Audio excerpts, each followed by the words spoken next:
Bismillahirrahmanirrahim. Today I am making brownie in microwave just in 3 to 4 minutes. Now let's start. In a bowl add 6 tablespoon all-purpose flour, 1/4 teaspoon salt, 4 tablespoon cocoa powder, 8 tablespoon powdered sugar. Now mix well for 3 minutes.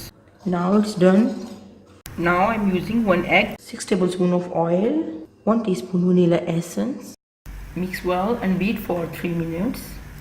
After 3 minutes, add half quantity of dry mixture and mix. Add dry mixture and mix for 3 to 5 minutes until well combined. Now it's ready. Grease the plate with oil.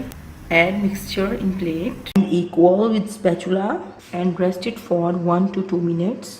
Now leave in microwave for 3 minutes. After 3 minutes, insert toothpick. Now it's done. Let it cool. Serum, I am using 5 tablespoons of chocolate, 2 tablespoons of warm milk. Now mix well and set aside. Take out brownie from the plate. Add chocolate serum on top. Add dark chocolate on top. Now brownie is ready to eat. Try it, love it and eat it and tell me how it is. Please like, share and subscribe my channel. Thank you for watching my video. Allah Hafiz.